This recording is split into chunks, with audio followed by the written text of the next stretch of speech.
Do you ever wonder what it's like to take a bite and have it travel down without a spike sent up to your brain, wondering what this time will bring it so much pain? I wonder what it's like to have a meal, and I mean real, where I can taste instead of feel each spoonful of my shame-filled oatmeal. But instead I make a deal where I can eat as long as I seal my mouth until I'm ready to keel over in order to keep my appeal. Does she know what it's like to turn down a date in fear of what would be on her plate? But at this rate, it wouldn't matter what she ate, because there's not one thing that doesn't make her hate the fact that she has to sate this body at its current weight. I wonder what it's like to wake up to a day and not have the first thing I say to myself be, what can I do to stay this way and keep the hunger at bay so I can try to delay any changes my body is desperately trying to make? Do you know what it's like to spend the whole day in knots because you caught a glimpse of your arms in a shot? And now you're fraught with disappointment because you thought, after all you fought, you ought to have limbs that are nice and taut. But they're not, so you cannot be hot in case you forgot. That's the jackpot. Got it? Do you wonder what it's like to be in a body of perfection because the woman inside faces the same dissection of her size and proportion, which is always through distortion, where her reflection receives no affection because under her detection there's always a section that is seen as a defection, like an obsessive inspection of her midsection, which needs correction. So this results in rejection of everything that she is. So do we keep up this disconnection when there's nothing but a collection of introspection which festers like infection until everyone else is just a projection of what we think they are? I know you wonder what she's like, the one you follow on your phone, whose Instagram you flip through when you're alone, where every other picture is of some gourmet scones or ice cream cones, yet the rest show off her protruding hip bones. But there's no way to have known the things that happen in between what is shown, what it means for her to hone the person in those photos that make you want to postpone your next meal or atone for the one you just ate on your own. Carefully planned to make sure your stomach hasn't grown.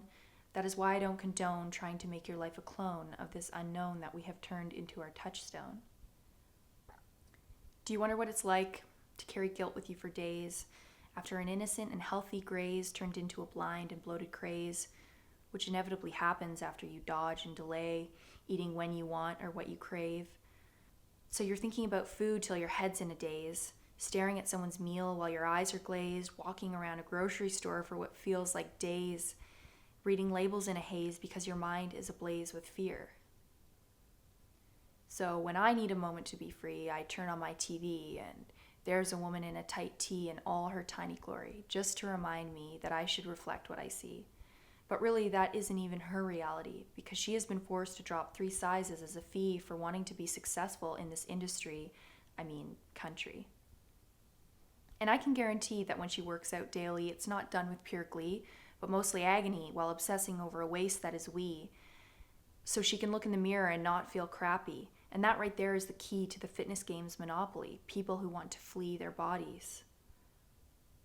Now, don't take this the wrong way, please, but a man can be whatever size and shape he decrees to some degree, whereas all the ladies must try to squeeze into the only mold that will appease the lens. But we should do it with ease. It should look like a breeze, not at all something that would cause a mental disease. Geez, you should be able to eat a grilled cheese, but also look skinny doing a sexy strip tease. And if you can't, then could we have another chick, please, with all of these impossible expertise that are actually nobody's? Do you really think this is the only female size, these carbon copy slender thighs, which we all treat like some sort of prize given to us by turning down fries and excessive exercise in an effort to hypermetabolize, where we're only energized by starvation highs? So I apologize if you fantasize or minimize or normalize our compromise, but you should know that my thinness is not at all randomized. It is the most organized, compartmentalized plan that my sanity can buy. But it's easy nowadays to standardize and rationalize and glamorize this bullshit enterprise because thinness has come to epitomize what it is to be a woman. Why do we have to wonder what it's like to eat bread without guilt and fear, or clear your plate without a goddamn jeer? All I'm asking is for it to not be so severe, because as every girl ages a year, the more she needs to adhere to a life surrounding nothing but how she appears. Because that will domineer everything she holds dear, sending it back into the rear view until it disappears. We all know what it's like to be either long-legged, thick-armed, wide-hipped, or rail-thin, so don't tell me there's only one skin to be in, because that woman over there isn't my twin, and we shouldn't have to shop from the same measurements bin. And in case you hadn't noticed, no changes have been made, So when will we begin to stop making eating the worst sin or losing weight the highest win a woman can make? My impatience is overflowing and my anger is growing from all the crowing that this is the only thing I have going.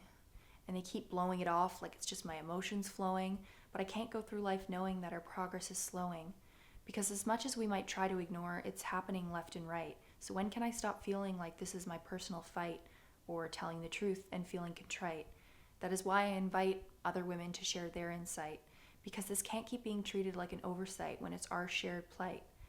And if there's one thing that's black and white, it's that knowing someone else's experience can make you feel all right, and why I believe our future can be bright. So the more I recite what I've managed to write, the one thing I'd want to highlight is for you to take a bite.